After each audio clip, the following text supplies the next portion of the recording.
Dia rembat benda ni kat Kyoto punya butik tu. Orang set ABM tu tanya dia, "Are you sure you want to wear this?" Sebab kain dia sejuk kan. Quick bite, makan onigiri, layan kopi. Kopi ni terbaik. Aku dah 3 hari dah kopi ni. Ya, kopi RM4 ke. Ini hari Ahad. Nampak macam busy sikit lah kot. Orang mesti ramai.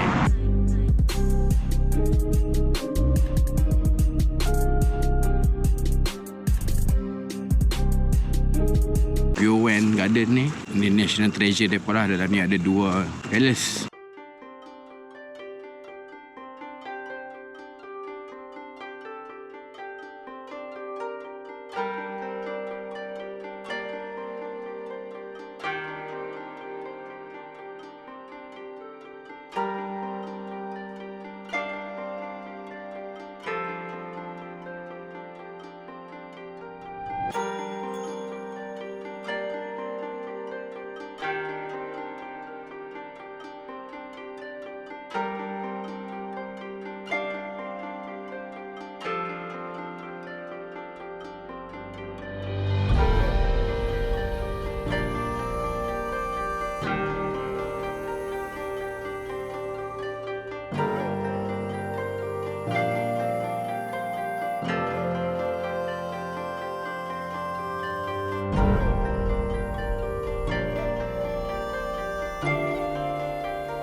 Dekat jumpa Emperor ni kan.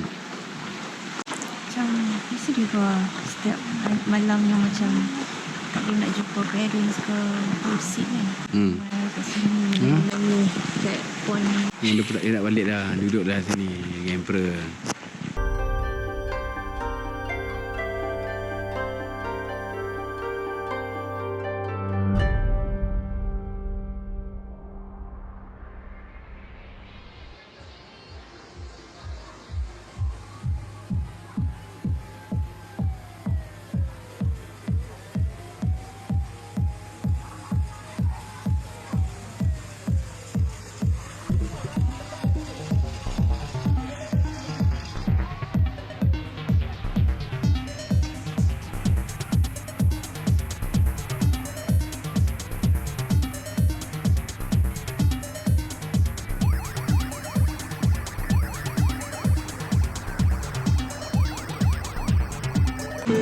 Apa kat lagu dia?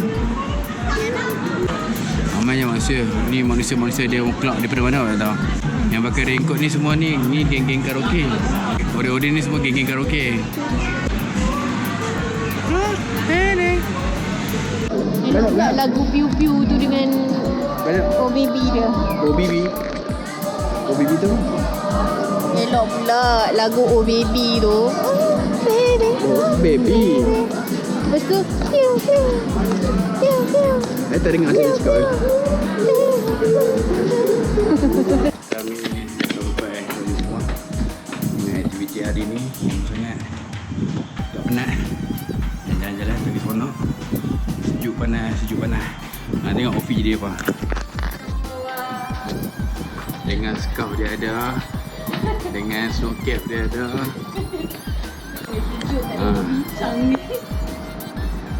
So kita jumpalah esok. So kalau nak pergi sewek hijab, tadi ada mame makan lagi. Aku pun dah tahu lah macam nak kuih. Ingat macam ni boleh kuih. Sama aja.